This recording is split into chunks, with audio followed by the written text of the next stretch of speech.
Well, we're continuing in this session 6 about the negative trends, events, and people of the end time scenario. And I finished the last segment just by speaking about the confidence that we can have in Jesus Christ as the administrator of these end time events. You know, it says in Revelation 6:1, when it talks about the releasing of the seal judgments, that the scroll of the book was in the hands of the Lamb, and I saw, John writes it this way, I saw when the Lamb opened one of the seals. In other words, the judgment sequence that is about to be initiated here is in the hands of Jesus Christ. That's so important for us to rest in that reality. The one who loves me is the one who's controlling this whole situation. And the things that are revealed in the information that comes from Revelation 6 through 16 is terrifying in many ways. But we're settled in the knowledge and the experiential love of Christ that holds us in his heart through these times. One of those factors is martyrdom. There will be an unprecedented number of believers, people of God, who are martyred during this time. And this is something that has been continuing now for some time. There are a greater number of martyrs in the last 10 years than have been martyred through the whole of human history. It's an increasing kind of thing. There's an organization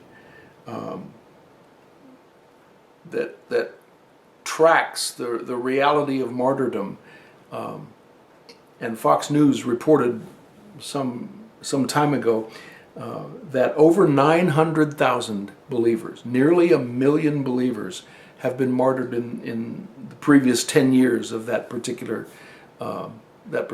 examination.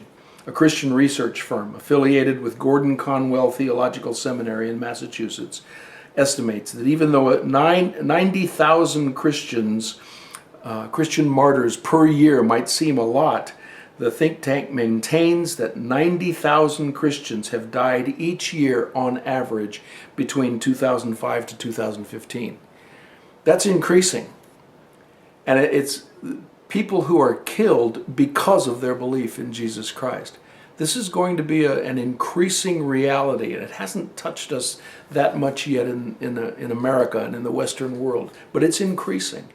And that invitation, that reality of martyrdom is going to touch us at some time in the future. And therefore we must be rooted and grounded in his love and in his ways and in his purposes, so that we are not fearful and shrink back in the face of this kind of thing. Look at chapter 13, verse 7 in the book of Revelation. It was granted to him, that is the Antichrist. Notice, it was granted. He was given permission. God gives the Antichrist permission to do his work, to make war against the saints and to overcome them, and authority was given to him over every tribe, tongue, and nation. This is so important for us to understand. The Antichrist will have a seemingly limitless power, but he is not out of the control of God. Our Father, our bridegroom king, controls him for God's own purposes in this time. Jesus promised in Matthew chapter 24, he spoke to his disciples about one of the signs of the times would be that they would be delivered to tribulation and to death. They will deliver you up to tribulation and kill you. You will be hated by all. And he talks about it in another place where he says, if they hated me, they're going to hate you. This is something we have to come to grips with, that there is a hatred toward the person of Jesus and toward his people. Revelation 6.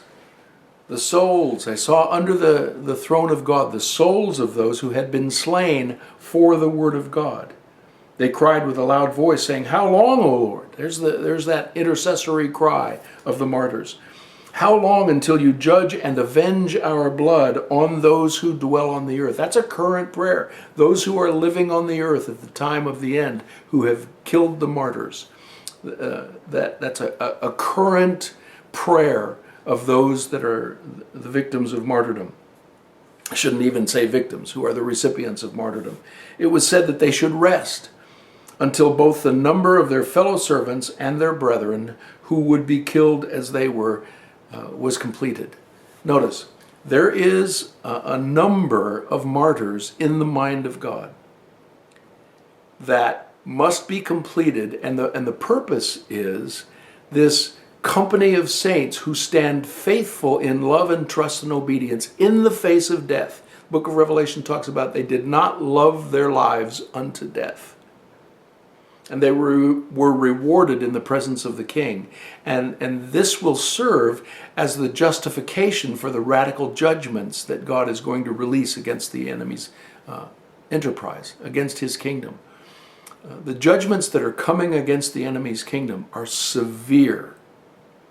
They're overwhelmingly negative and powerful, and they will be justified by the reality of the martyrdom of the saints. Revelation 17, I saw the woman drunk with the blood of the saints and the blood of the martyrs. And when I saw her, I marveled with great amazement. I mean, it's a startling, staggering reality. The number of saints killed because of their faith in Jesus Christ. We must be prepared for this kind of thing, and to realize, again, this all is in the hand of the Lamb, the one who loves us and the one who has promised to sustain us and provide for us even through that. Jesus' words, don't fear those that can kill your body. Fear the one who can send your soul to hell. But understand, this one who has that authority is your Father. He's your bridegroom, and he loves you, and he will sustain you and give you the power to overcome if you should face this kind of thing.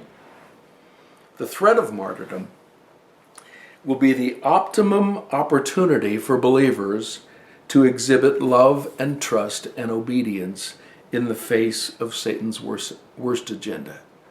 This is the good news for us. We are going to be given the context to exhibit our faith, love, and trust in Jesus Christ to the maximum degree. And we will be counted worthy as we stand in that kind of place. Revelation 2, verse 10. Jesus is writing to one of the churches in that scenario, which is I believe, a template for the end time scenario. He says, do not fear any of those things which you are about to suffer. Be faithful unto death, and I will give you the crown of life. He's saying there's a short season where the enemy's going to be given permission to harass you and trouble you and even kill you. But I will give you the crown of life that will last forever, billions and billions of years into eternity, the crown of life, that intimate place of life with Jesus Christ. Revelation 12:11, they overcame him by the blood of the Lamb and by the word of their testimony. Their agreement with what Jesus did, his suffering sacrifice and ours, and they did not love their lives to the death. That's the group that Jesus is looking for. Those that are so settled in the knowledge and experience of his love and mercy that we do not love our lives even unto the death. And that will be the overcoming of the Satan's empire.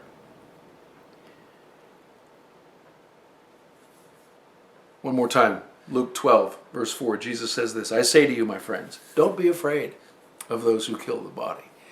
You know, as we enter into these sessions of talking about the negative times, events, and trends, it's easy to get captivated in fear. And he says, don't be afraid.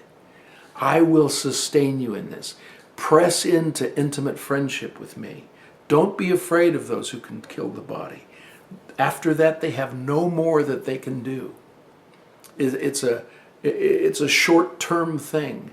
And I'm not eager to undergo persecution, but the Lord is giving us all of these preparation kinds of things so that in that day, on that playing field of the end time scenario, we will stand firm and strong and defeat the Antichrist. They overcame him by the power of the blood of the Lamb and by the word of our testimony. We will love trust and obey Jesus even unto the death. Let's take a break, and we'll be back to finish this section off in a few minutes.